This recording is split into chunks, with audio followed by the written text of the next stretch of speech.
Hi, I'm Heidi Otway, your host for this Conversations on Cannabis virtual forum brought to you by the Medical Marijuana Education and Research Initiative at Florida A&M University.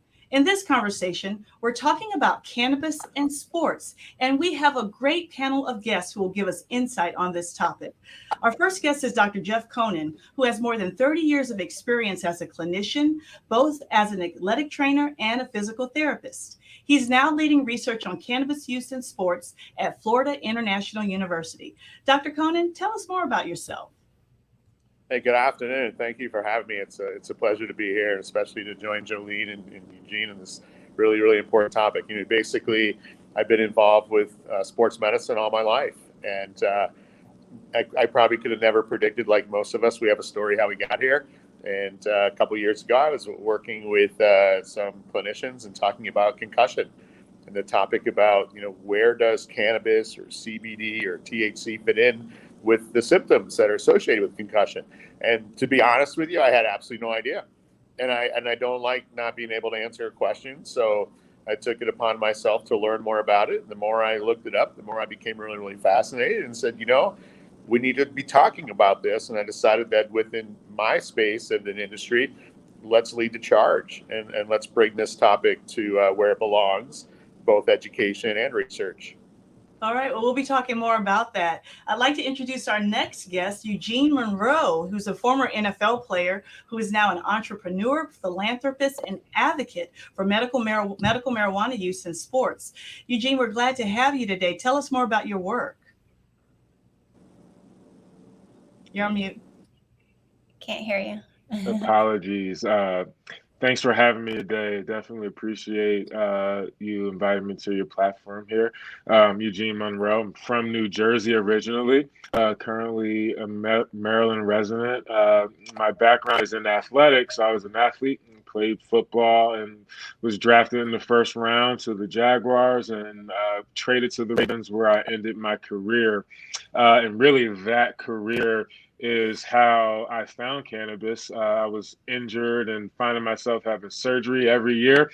And in lieu of continuing taking opioids, which I was prescribed and took on a daily basis, I wanted to live a healthier life and saw medical cannabis as an option to mitigate the pain and inflammation I was dealing with from my injuries.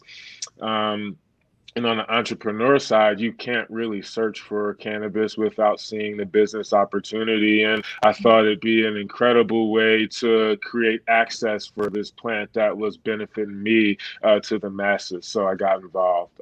So thanks for having me. Okay, we're super happy to have you. And Jolene Rivera is the founder of a culinary cannabis brand focused on health and wellness. Jolene, tell us more about Kitchen Toke and your other projects that you're working on. Thank you, Heidi, and hi, Eugene and Jeff. I'm so excited to be here. Kitchen Toke is a media company that's dedicated to culinary cannabis for health and wellness. And then in doing that work, I also launched Red Belly Honey. Red Belly Honey is the only honey in the world that's infused with CBD from hemp by honeybees. So these are two platforms that are very much about what I'm about. And I believe in the idea of functional food. I believe that cannabis is food, and I believe that food is medicine. All right, great. Well, we're going to talk a lot about that as we move forward. To everyone who's joining us on this live forum, please share, post, and tag a friend on Facebook to have them join this conversation. If you're on YouTube, share the link so others can join us as well. During the forum, we want you to send us your questions in the comment box, and we'll do our best to have our guests answer them, or the Mary team will respond in the comments. We also want you to tell us what you think about this forum by completing the survey that will be posted in the comments on YouTube and Facebook after the live program. Your name will be entered into a drawing on October 7th, 2021 to win a $100 gift card provided by one of Mary's partners. So now let's dive into this conversation. So each of you all both kind of touched on what prompted you to get into the cannabis space. And so Jolene, Dr. Conan talked about it, Eugene talked about it. Tell us what brought you into the cannabis space. Do you want me to talk about it? Yeah. Dr. Conan and Eugene kind of. So I'd love to hear. 2011, so I had been in the food space for about 20 years, reporting on food media. And a friend of mine who I work with very closely for the last 10 or 15 years, her dad was diagnosed with cancer in 2011. And by 2016, he was losing his battle. So I tapped a few chef friends who use cannabis to say, hey, do you know where I could get some infused high THC chocolates? Because I thought maybe those would help increase his appetite, help reduce some of his pain, help him rest comfortably. He had lung cancer that spread to his lymph nodes. His neck was 3 times the size of a normal human neck. So I got the chocolates, drove to Missouri illegally to deliver some chocolates to him to help him. And I'm very much believe that, what I was doing. And so to have it validated by watching him eat the chocolates, those chocolates kicked in, you could physically see the pain relief on his face. His mood changed, his behavior changed. He wanted to play with his grandkids. This is a man that was dying in front of all of us. And so to see that change, and then for him to announce that he was hungry, was enough for me to flip my entire career upside down and launch Kitchen Toke.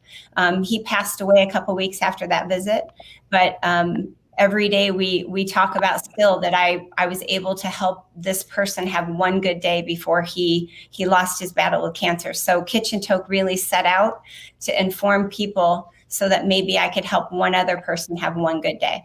Yeah. So, we talk about, you talk a lot about the nutritional aspects of it. And Dr. Conan and Eugene, you all work with, you're a professional athlete, Eugene, and Dr. Conan, you work with athletes. So let's talk a little bit about, just the nutritional aspects of medical marijuana or cannabis when it comes to the athlete. And then we're going to dive into a couple of other questions, but I just want to kind of segue to that. So Eugene, I know you did a video with Jolene where you and your family were eating a cannabis infused meal. So talk about that and your journey also, being an advocate for cannabis for athletes. Yeah, well, my interest into researching and understanding cannabis was a simultaneous path with nutrition as well. And as an athlete, nutrition is a vital part of everything you do. So is pain management and inflammation management when you're an athlete in combat sports or football or any intensive sport of that nature. So interestingly enough, one of Jolene's businesses, Red Belly Honey, is a product that sort of pairs the benefits of both, right? It's a nutritional superfood in honey. And as an athlete, in competition, being able to ingest carbohydrates can help give you sustained energy. And I literally just put this to practice a few days ago in Hawaii. I ran a 10K in the Ultimate Hawaii Trail Run, and it's not a standard 10K. It's climbing and a ton of elevation in the mountains. And halfway through that run, I needed a boost and opened one of her Red Belly Honey packs. But it's not only the carbs that I get a benefit from with that product. It's the inclusion of the whole plant CBD that the bees process. So, not only am I getting the carbohydrate boost that I need, but I started to feel a little bit of relaxation. My muscles were getting tight and actually cramping too. And,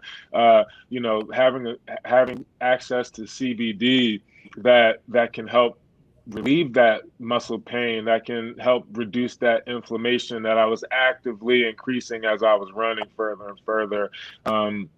And so putting like what we've learned into practice in real time, is just one of those things that as research opens up and we truly understand how these pathways work, there may be an explosion of products catered for athletes that provide both of those activations, right? The need to provide nutrition fast during competition, as well as the benefit of relieving pain, stress, anxiety by incorporating things like CBD. Mm-hmm. So Dr. Conan, this is like perfectly lined up for where you come in. actually work with athletes as an athletic trainer. You're also doing research. So tell us your perspective on this conversation regarding sports and cannabis and these types of products. Absolutely. Can I first say, though, if Jolene has something that helps me run a 10K, I'll take it. It doesn't matter what it is. No, this is fascinating because I think, as Eugene alluded to, an athlete's career has a shelf life. Now, there might be different stages to it. You might be an amateur or a pro and then go back to something amateur again. But each of those has a shelf life. And when it's a career, it's your job. And you have to do everything you can to sustain that part of it because that's how you pay the bills. That's how you invest for the rest of your life as a starting point to support your family. So can you survive the pains, the anxieties, the inflammatory responses that can, compound over time?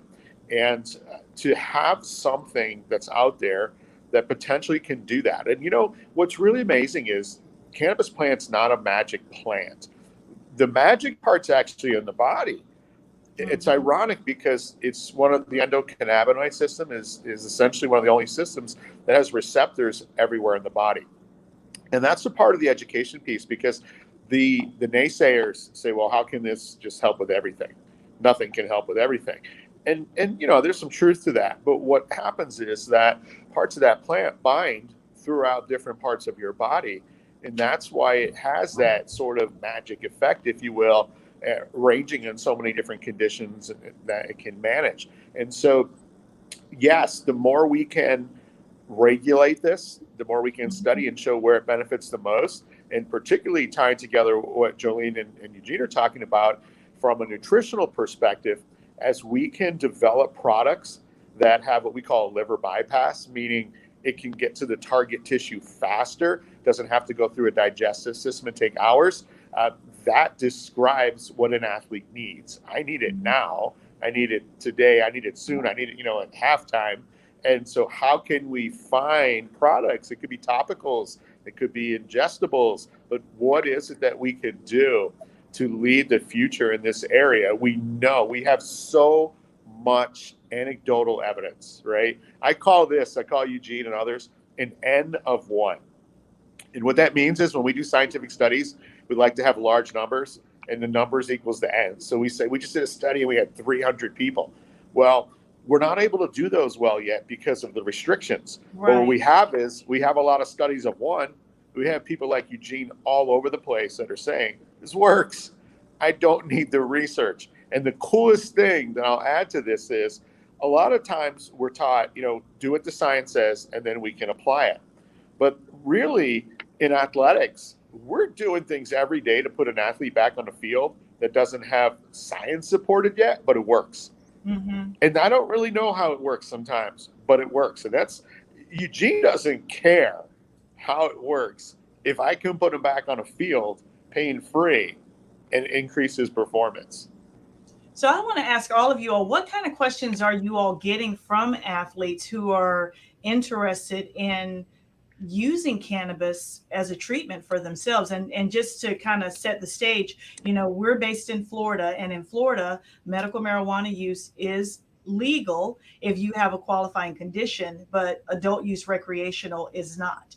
And it just makes me think about, if you look at stories that are happening in the sports industry where we have athletes who are being penalized, most recently in the 2020 Summer Olympics, for using cannabis for, anxiety and other things. So, with those kinds of stories out there, but then also on the flip side, you have professional sports starting to ease some of the restrictions.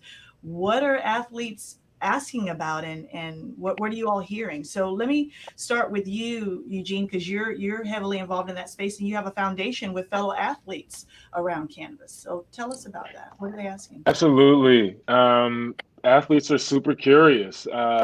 What they've known for a very long time, the fact that cannabis can be beneficial, they now have increased access to. They don't have to be as concerned with career implications for consuming cannabis. So they reach out to me on a weekly basis, mainly because of all the various form factors they have available to them in the legal market, right? Traditionally, athletes who've consumed cannabis, and most people have traditionally smoked it. But now there's a multitude of ways, but not necessarily just the form factors, but the formulations that can provide varying levels of relief depending on your condition, whether it's extreme and acute pain and the incidence of an injury, right? That patient, that athlete might need something fast acting and a higher dose of cannabis, right? So, there's consumable forms they can vaporize that, have a much higher level of THC, which can, help offset some of that pain more rapidly. And then there's other times where an athlete needs that relief, however, can't afford to have any sort of mental alterations, right? They might have meetings, practice, studies, competition. So a formulation with a higher level of CBD might be most beneficial for them. So now that this all exists and athletes have access to it, they're curious on how, when, how much, right? All of these questions that to give them a real response, we would need research for, which just isn't quite available yet. So as best we can, the athletes who do have the knowledge, try to give the best information from our anecdotal cases as we can in terms of which varieties, which genetic types will be most beneficial for what they're dealing with, and then also which formulations and ratios of THC and CBD and the other constituents they might use depending on the type of day, right? What you'll use for your pain relief at 6:30 a.m. before your first meetings could be very different than what you're using at 9 p.m. before you go to bed at night.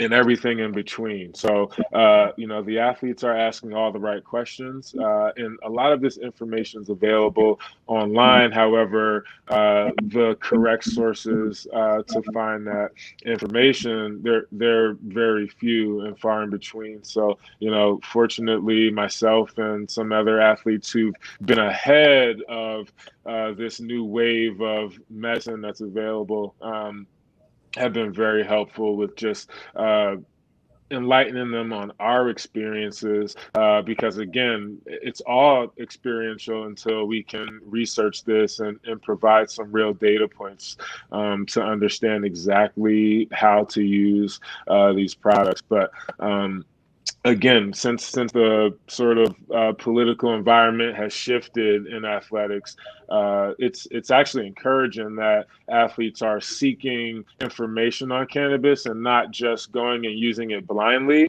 and then just ultimately, like, I'm grateful for the fact that now there's a healthier option than the opioids that I was prescribed on a daily basis. Right. Dr. Conan. Yeah, so the most important thing that Eugene said and that you asked is that they actually are asking questions. Right. Because in the past, if you went in and said, my knee is just really hurting more than usual, we just give you the pill and you walk away and you take the pill. There's no questions asked. And that was there were no options either. So now, even though we know cannabis is another option, it has multiple options within itself.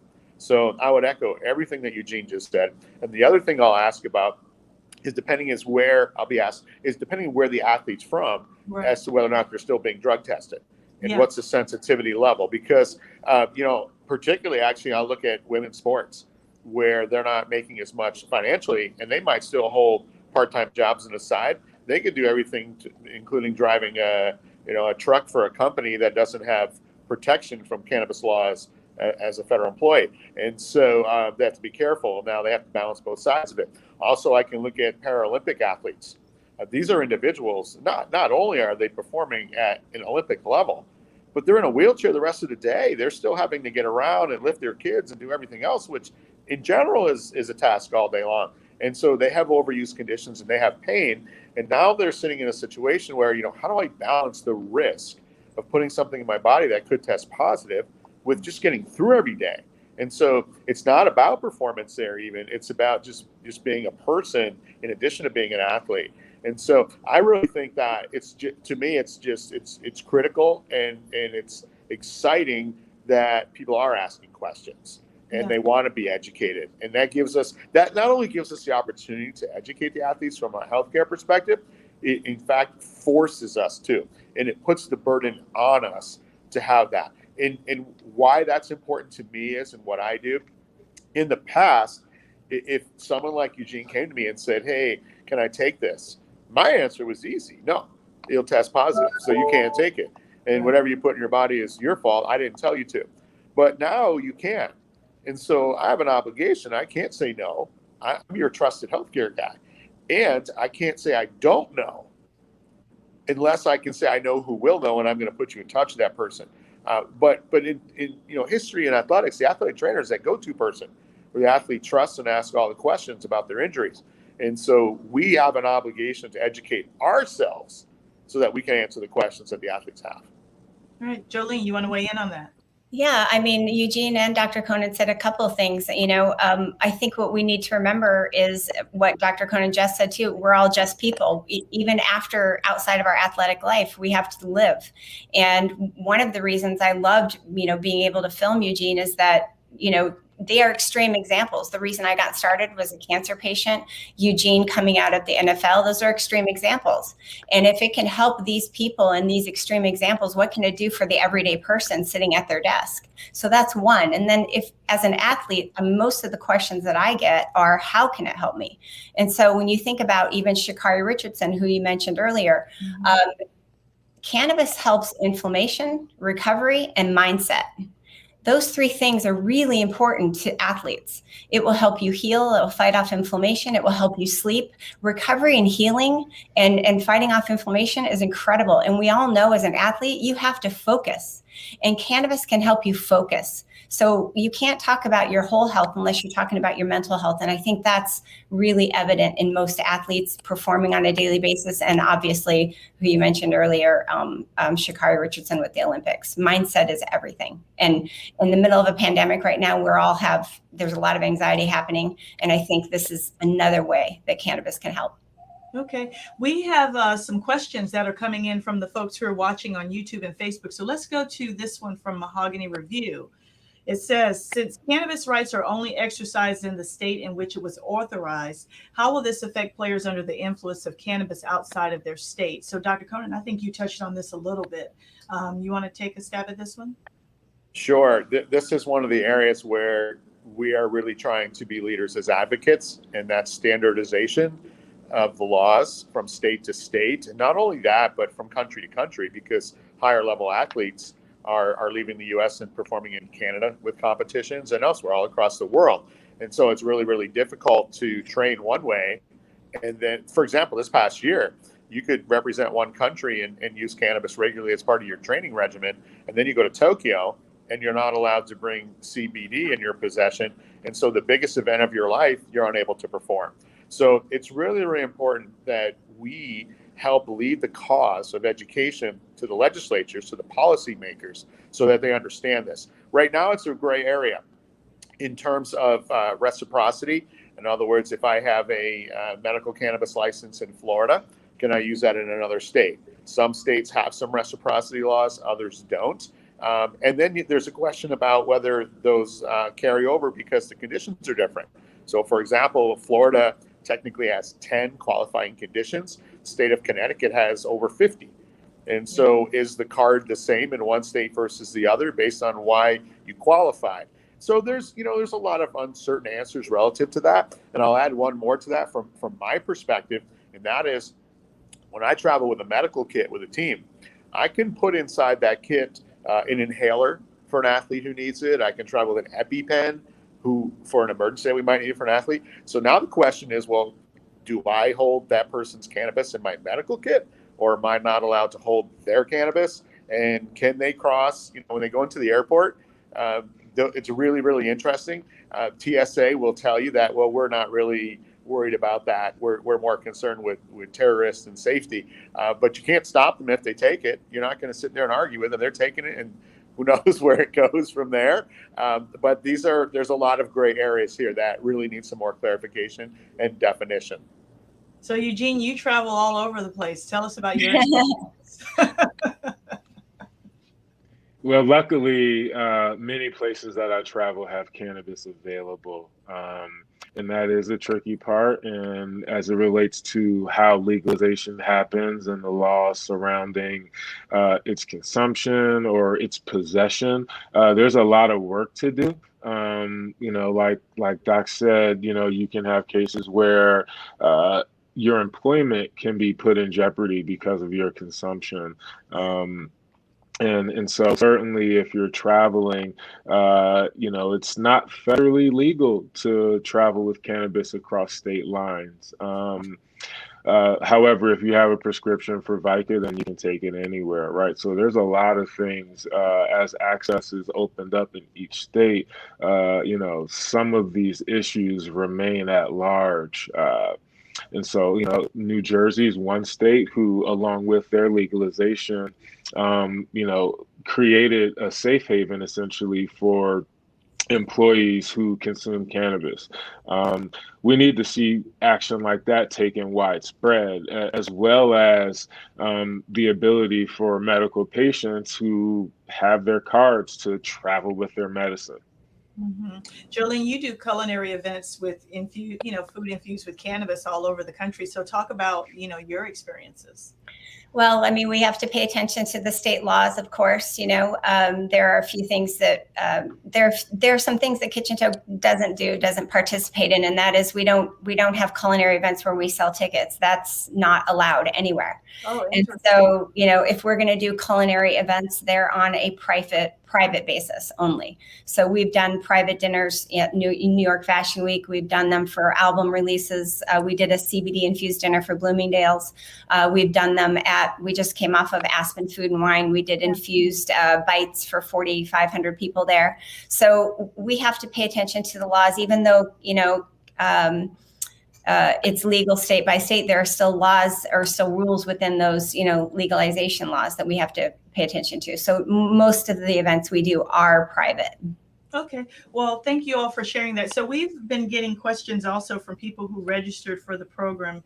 And, Eugene, you talked about how you take your cannabis and it makes you feel a certain kind of way. So, of course, we have questions from people asking, how does cannabis affect an athlete's performance? And then one person said, what's the difference between using cannabis and a steroid? Dr. Conan, or who wants to weigh in on that? Well, let's let Eugene go. I feel like it's for the doc. I feel like it's a question for the doctor. However, I feel like there's a simple answer for it, right? They're two totally different things. One is modulating your hormones and giving you an unfair advantage over your opponents. Cannabis doesn't increase your performance. There's not a single metric we can measure athletically that cannabis will actually improve upon. And unless your tolerance level is, as such where you can manage, while consuming, it's probably a detriment to your actual performance. A roundabout way I think you could, maybe associate cannabis to increases in performance is increased recovery, right? So if you're sleeping better, if you're feeling better, then you can perform better, but it's not directly giving you the ability to perform athletically any better. However, steroids that can increase your muscle mass, certainly a different story. Okay, Dr. Conan. Dr. Monroe just said it all, actually.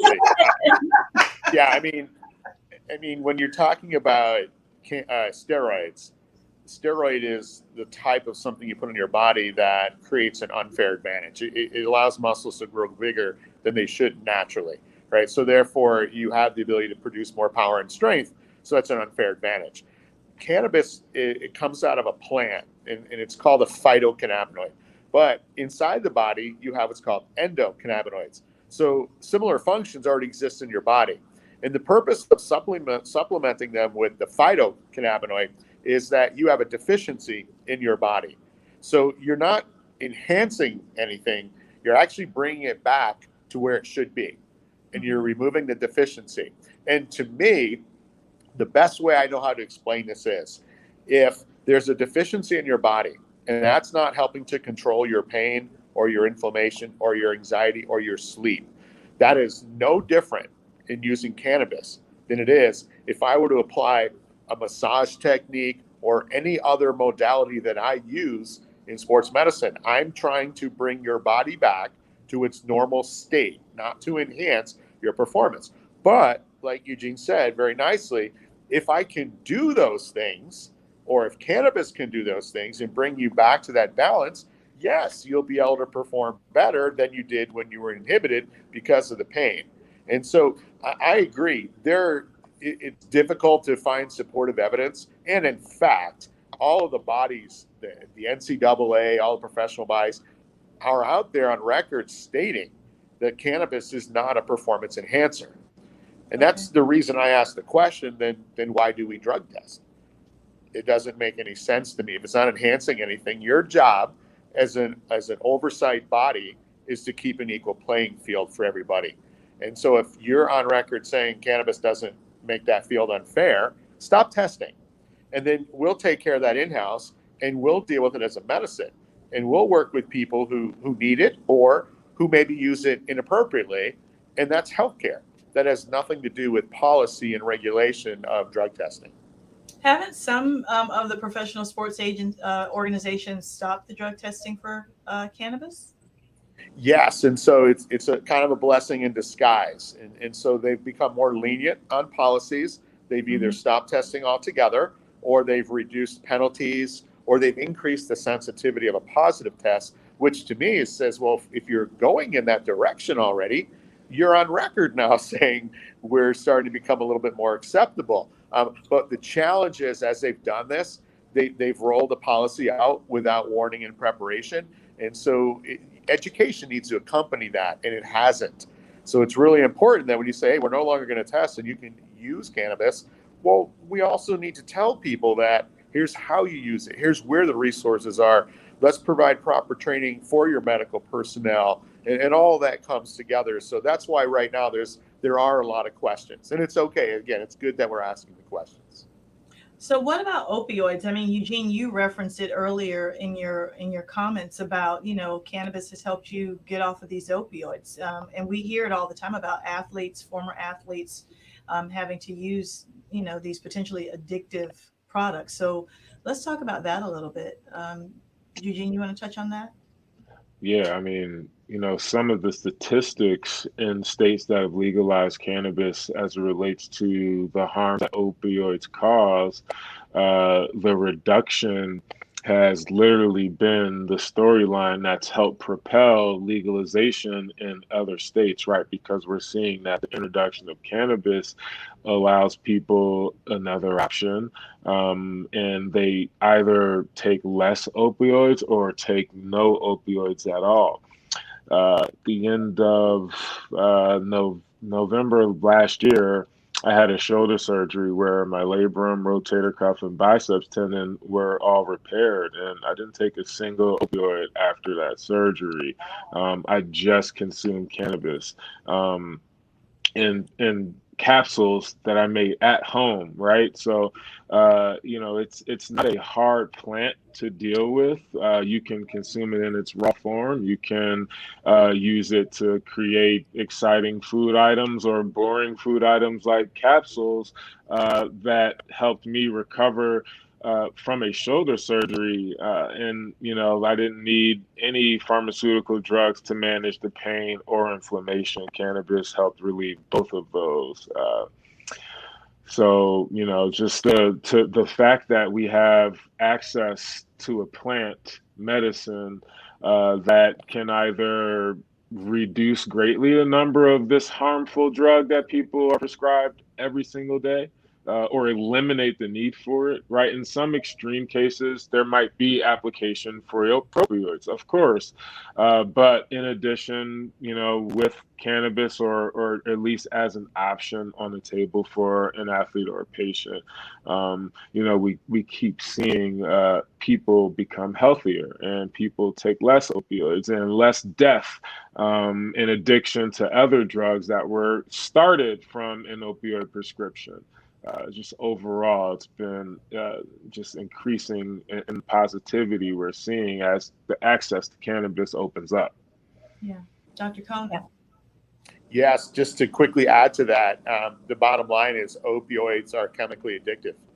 And if you're playing a sport like football and you're in pain all the time and you're on opioids all the time, ultimately it will become part of your diet.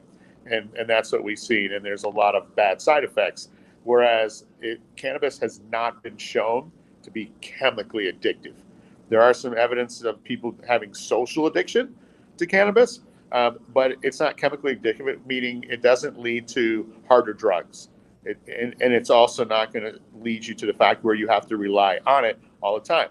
And the beautiful thing about when we say cannabis, we're grouping it as one plant, but the plant has multiple components. And as everyone alluded to earlier, you might need a different type of dosage at a different time of day for a different reason.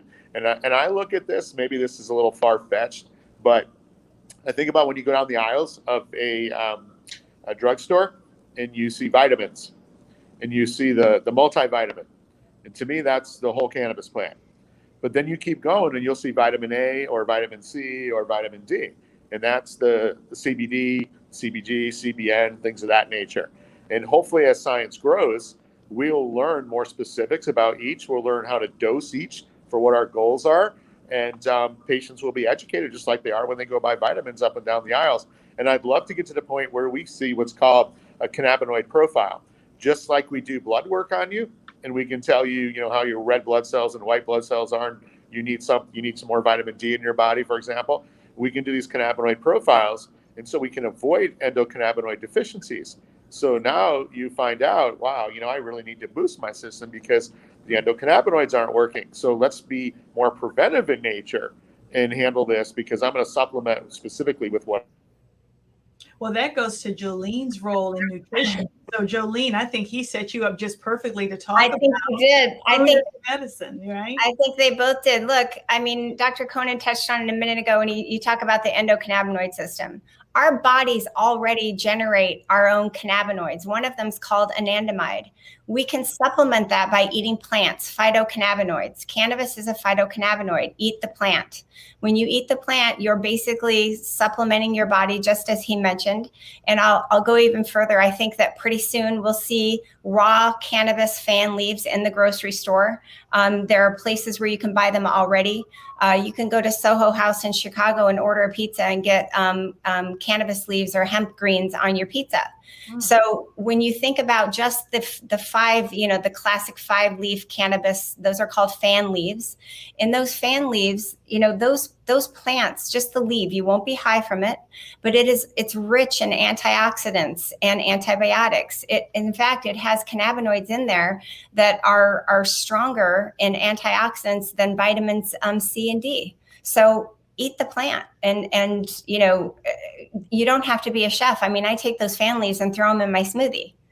Yeah. So and on your website for Kitchen Toke, tell us about that. How much cannabis you should put in your food for those that are in states where that is allowed. Because I just want to clarify, it's not allowed in Florida. But for listeners outside of Florida who are listening and they can do it, tell us about your Kitchen Toke. Well, in every magazine and on our website, we have what we call a dosing calculator. I would never recommend to someone how much they should eat. It's like saying to you that you should have 1 glass of wine and you should have 2 and you should have 3. We're all different. Right. So I always tell people, if you're going to do it, start low and go slow, because you don't know what your body is going to react to. You start low, you wait a few hours, and you see how you react. And then you can figure out what works for you. Everyone is different, and every cannabis product is different. Every plant is different. So, we have many, many recipes on Kitchen Toke. We have a dosing calculator. We can teach you how to dose your certain food products. You don't have to be a chef to do it. There are many, many products, including one of our own, that it's dosed for you. All you have to do is add that olive oil or add that honey in, whatever it is. So, there are many, many ways to dose now than there were when we started Kitchen Toke in 2017. So we've come a long way, and the industry's growing and providing more healthful, natural product foods for people to have a selection to choose from. Dr. Conan, do you want to touch on the dosing? Oh, we don't have your audio. No audio. We can't hear you. We can't hear you. No. Oh, we lost your audio. That's weird. All right, we may have to have you drop out and come back in so we can get your audio set up. Okay, Dr. Conan? Okay, thanks. So I want to give everyone an opportunity to kind of touch on things that you want to share with the audience before we kind of wrap up. I thought this was an amazing conversation. I've learned so much, and I know our listeners and viewers have. So Eugene, do you want to start and tell us a little bit more about the work that you're doing in the cannabis space? I know that you have a foundation. You are an advocate, for medical cannabis use in the professional sports, especially the NFL. Tell us about some of the other things that you're doing in this space. Yeah, well, I think it's important as we talk about cannabis, the introduction of it as a medicine, introduction of it as an item for consumers in the marketplace.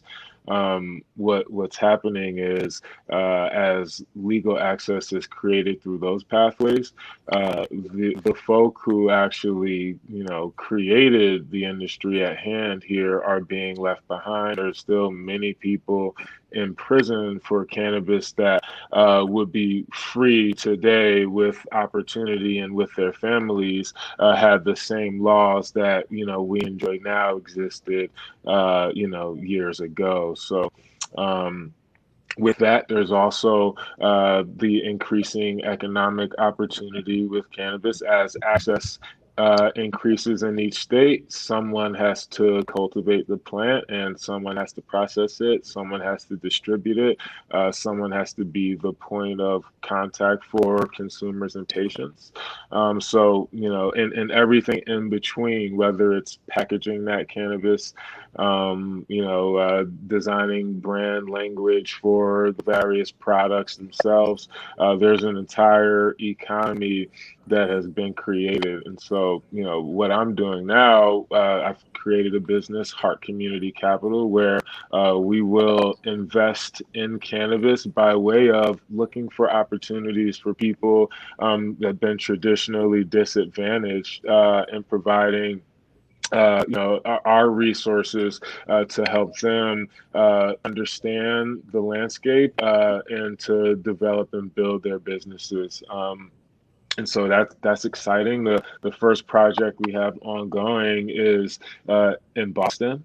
And aside from that, we've also created a suite of brands that we'll introduce in the market that touch on some of the things we focused on here, like sports in particular, and we'll certainly have some food-based items that we create in partnership with Jolene, actually. So I'm super excited about what she's created and having her be a part of this mission we have at Heart to really help reverse some of the racial inequities in cannabis, provide opportunity for people, not only educational opportunities, but opportunities to invest, as well as investment into their said businesses. So super excited about that.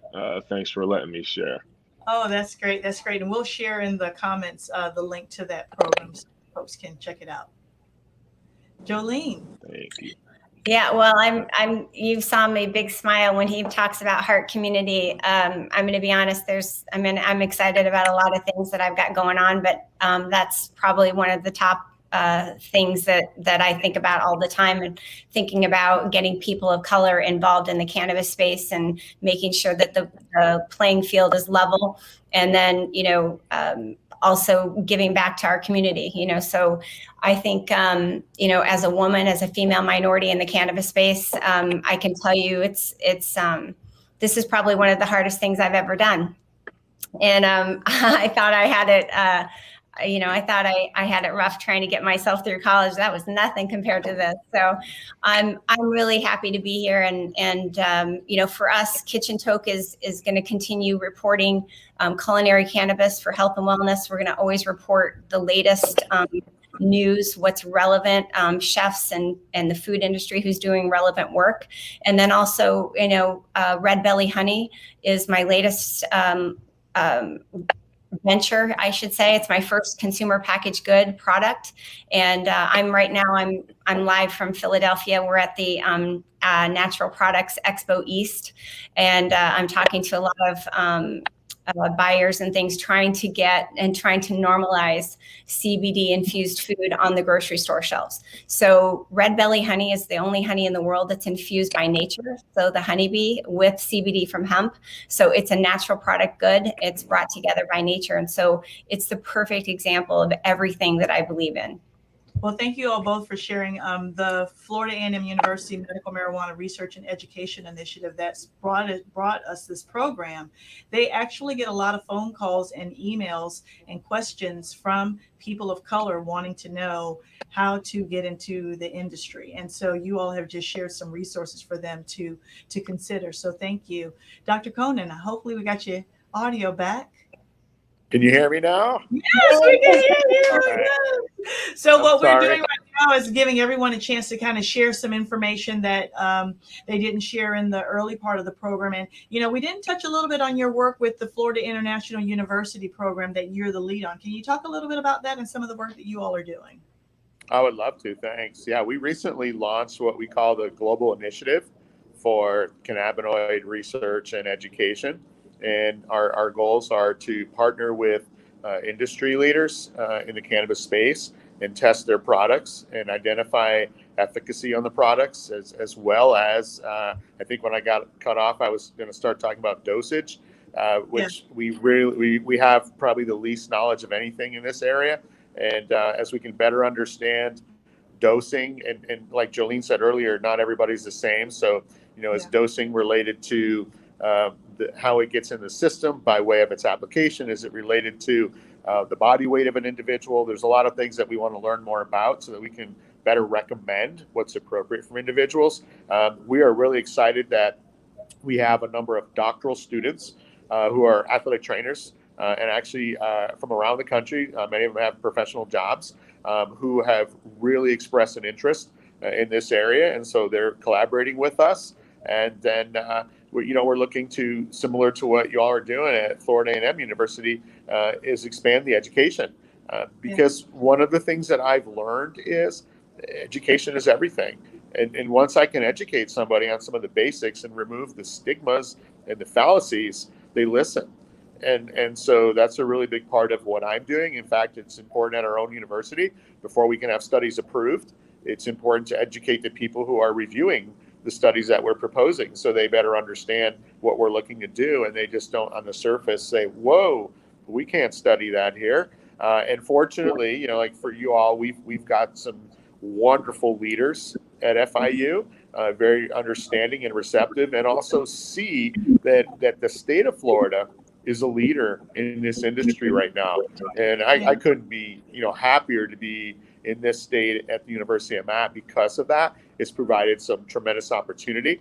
I also, both directly and indirectly through that role, collaborate with professional sports organizations, universities and teams on the education. It ranges from individuals' use and understanding how to manage what's important for them as an individual, all the way to, you might have an entire college football team, and they ask me to come in and speak to them so they can better understand, again, moderation, appropriate usage. I'm clearly not minority. I'm not female. So I'm sort of the outcast in this space when I'm going to talk to some individuals on this. Although, 30 years ago, I would have been expelled from college with cannabis use, and now I'm getting paid to go to the colleges and educate them on it. So it's been quite the journey for me. But to be able to go talk to individuals and trust me, my message is not abstinence, because that's not received at all. My message is education, understanding, moderation, and then helping people find where the resources are. And I would agree with what Eugene said earlier. That's not easy to do. There's a lot out there when you Google, but what's credible and what's not is really hard to decipher through right now. That's the thing right there. Finding credible information, and then also fighting off those stigmas. We all know that you can be high with cannabis, but we also should all know that you can be healthy without being high if you want to. So one doesn't necessarily mean the other. And I think that is the thing that we need to remember. Dr. Conan said it in moderation. Eugene said it in the various amount of products that's available. Wow, this was really, really great. So Dr. Conan, Eugene, and Jolene, thank you all for being guests on this Conversations on Cannabis virtual forum, brought to you by the Medical Marijuana Research and Education Initiative at Florida A&M University. Thank you to everyone watching this program. Tell us what you think about the forum by completing the survey that will be posted in the comment boxes on YouTube and Facebook after this live program. If you complete the survey, your name will be entered into a drawing on October 7th, 2020, to win a $100 gift card provided by one of Mary's partners. We want to encourage you to go to the Florida Department of Health Office of Medical Marijuana Use website to learn more about medical marijuana in the state of Florida and how to legally obtain a medical marijuana card and access the qualified physicians across the state. We also want to encourage you to go to the Florida A&M University's Mary website to learn more about this initiative, its educational programs, and additional information about cannabis use in Florida. Thank you all for being here, and we'll talk to you soon.